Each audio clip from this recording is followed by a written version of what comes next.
Você sai de casa pra entrevistar um médico e aí você encontra um galã de novela, sabe?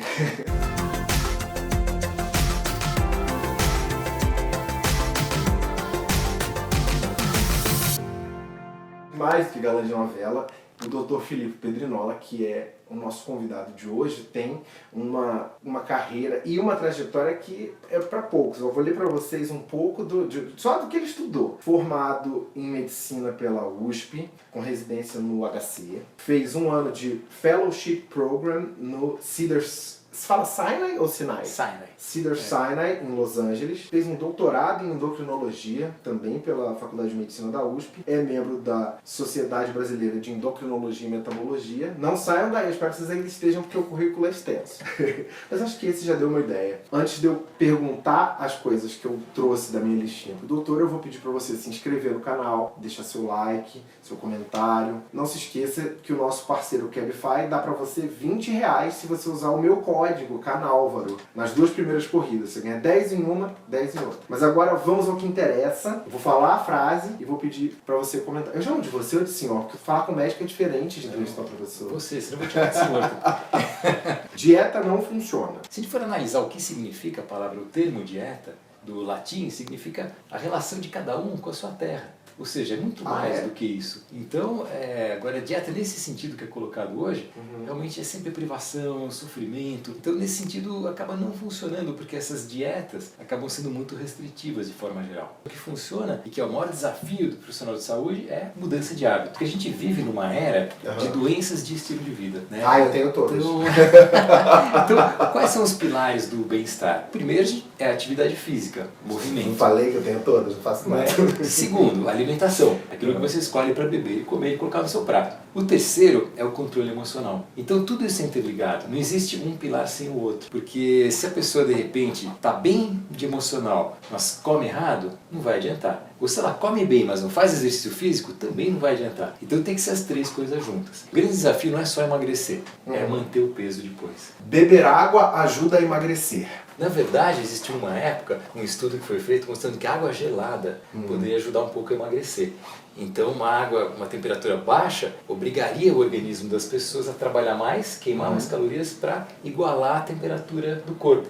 E com isso queimar mais calorias. Mas aí ia dar dor de garganta, né? A pessoa não aguenta ficar tomando água gelada todo dia. Isso funciona num estudo em laboratório, mas não na prática. É muito importante que as pessoas façam uma ingestão de líquidos, aí pelo menos 2 a 3 litros de líquido por dia. Boa parte desse líquido vem da alimentação também. Agora, não adianta beber água, bastante água, e comer uma caixa de chocolate. E tomar muito líquido durante a refeição não é bom, porque isso dilui as enzimas digestivas e pode piorar a digestão. Glúten é um vilão da alimentação. E o glúten é uma proteína, e ela não engorda. Na verdade, por que as pessoas que tiram o glúten acham que emagrecem? Porque param de comer tudo que é bom, né? Tira todos os carboidratos, né? Não come pão, não come pizza, não come macarrão, e acaba emagrecendo, porque diminui muito a ingestão de carboidratos refinados. Essa história virou um pouco uma moda, né? Super. A gente sabe que o nosso trigo de hoje não é igual ao que tem no Brasil ao trigo que existia na época da Bíblia, né?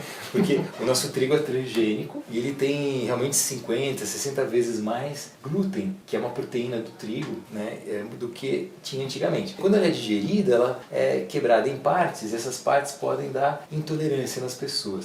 Não só quem tem doença celíaca, quem não pode mesmo, que é uma doença genética.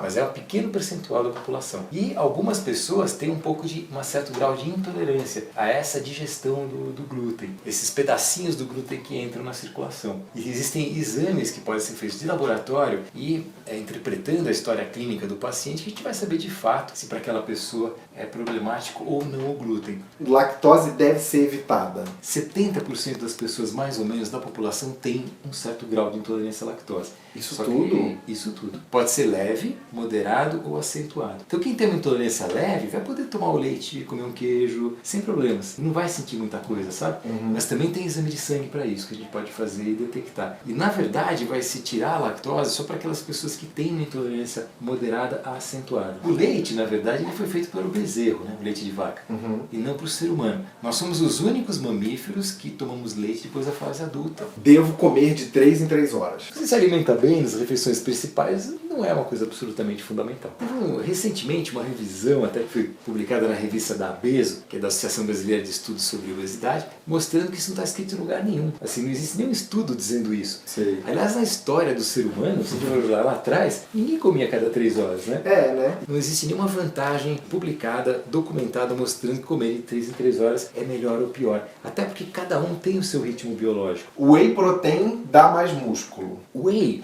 Nossa, eu odeio whey, que fique claro. Tem gente que não gosta do sabor. Ai, tem gosto de vômito. A proteína, né? O whey, na verdade, é a proteína do soro do leite. Então eles pegam essa proteína e essa proteína tem um valor biológico porque a gente sabe que os músculos, eles são feitos de proteína, principalmente. Proteína, tá. Então as proteínas são os tijolinhos para construir os músculos. E a gente precisa mais ou menos de 1 grama, 1,5 grama de proteína por quilo de peso por dia. Então vamos supor, uma pessoa que pesa 70 quilos, ela precisa ingerir 70 a 80 gramas de proteína por dia. Mas se ela comer um bife de 70 gramas, Tá resolvido. não dá? Ah, tá? Tá então resolvido. eu tô resolvido. Tomar água com limão de manhã emagrece. Será? Ai, doutor, eu já tinha um monte de limão em casa, poxa, eu tenho que fazer caipirinha, tá vendo? Essa é uma boa, né? Aliás, outra coisa aí ia perguntar. Cerveja dá barriga? A cerveja tem álcool. E o álcool, pouca gente sabe que o álcool é um carboidrato.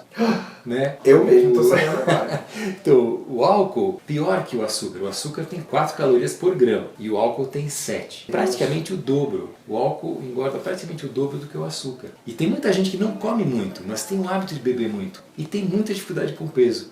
Aí você fala, ó, vamos combinar o seguinte, diminui o que você bebe para 1/3. E a pessoa emagrece, sem ter que algumas vezes mudar o hábito alimentar. Então deixa eu recapitular. 325 ml é uma dose de cerveja. 30 a 40 de uísque. Isso quer dizer quantas calorias? Então, Dá pra mais ou saber? menos, dá umas 100, por aí. 120. É o equivalente que é um... É mesmo certo que é uma cerveja igual um pão? É? É o pão líquido.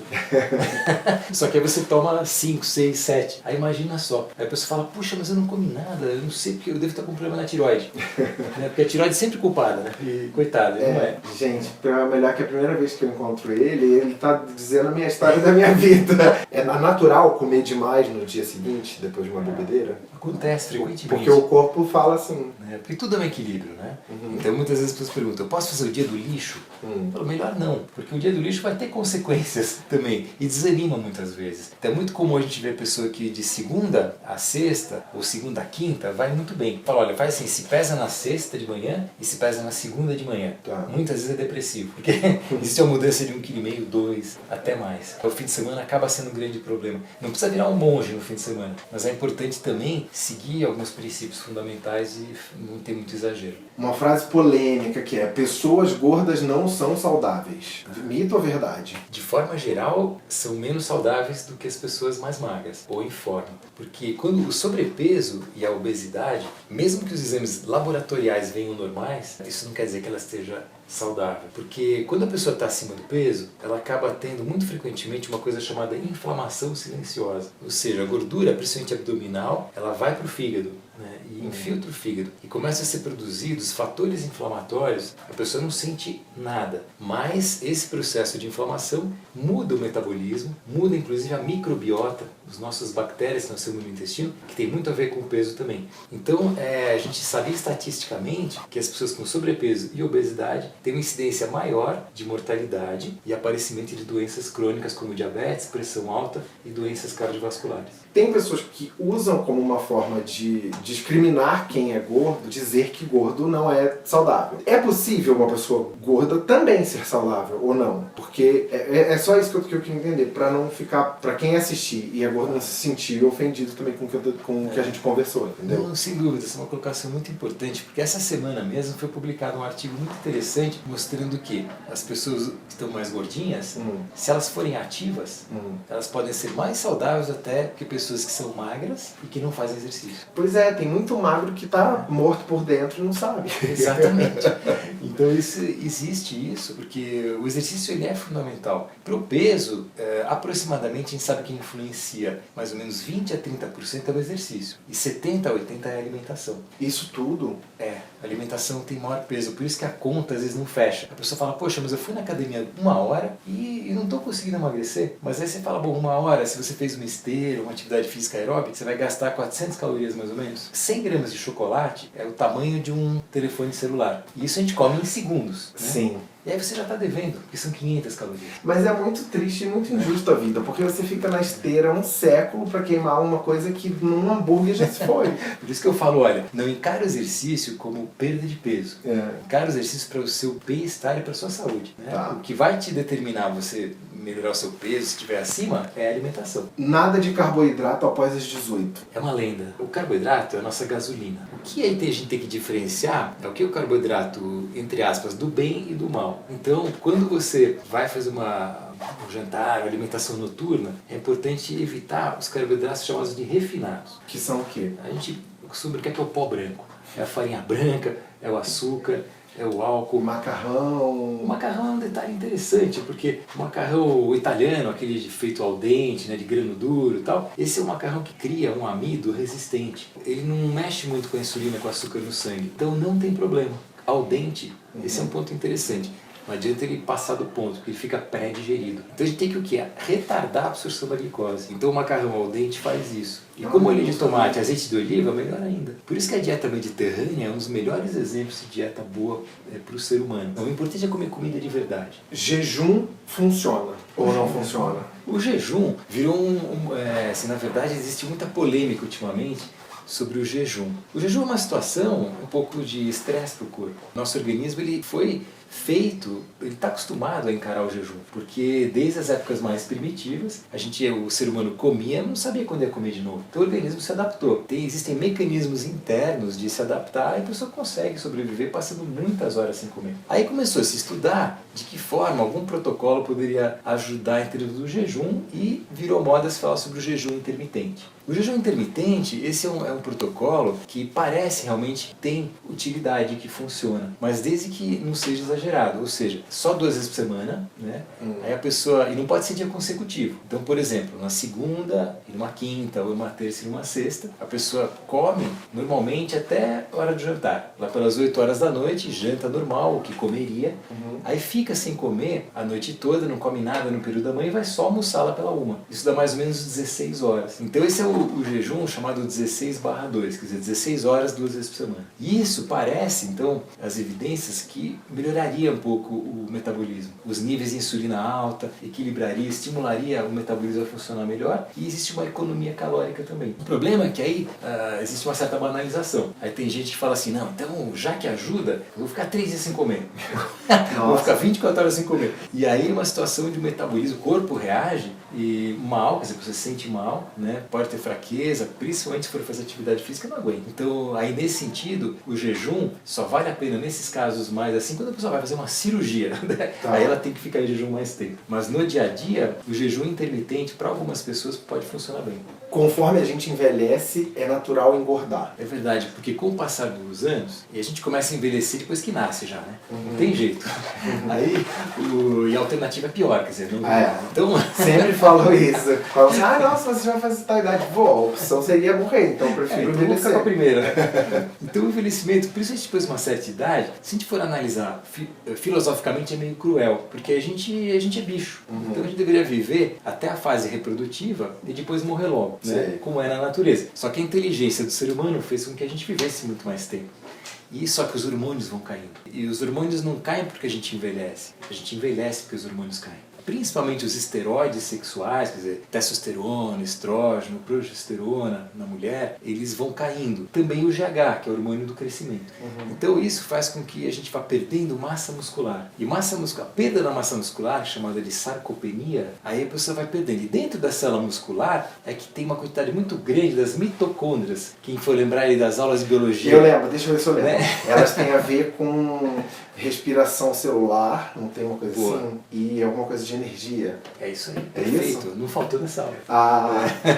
Passei, na minha época chamava vestibular, eu passei no vestibular. Foi muito bem. A mitocôndria é que é a nossa torradeira. Só que quanto menos músculo a gente vai tendo, menos mitocôndrias. Porque o músculo vai indo embora, as mitocôndrias também. Então isso diminui o metabolismo. A pessoa começa a queimar menos calorias. E isso faz com que aconteça o quê? Mesmo comendo a mesma quantidade, muitas vezes eu escuto isso. Poxa, mas eu estou comendo igual ou menos que quando eu tinha 18 anos de idade. A pessoa está com agora 50. Você tem 40, amor. E aí fala, bom, é isso aí. Então, uma triste realidade, conforme o tempo vai passando, você tem que comer menos e fazer mais exercício. Vamos lá. Sempre encerro os vídeos pedindo para as pessoas cantarem uma música comigo, que você escolhe na hora. E aí eu queria ver o que você quer cantar comigo. Pô, eu não sei cantar nada. Eu sei cantar Parabéns a Você.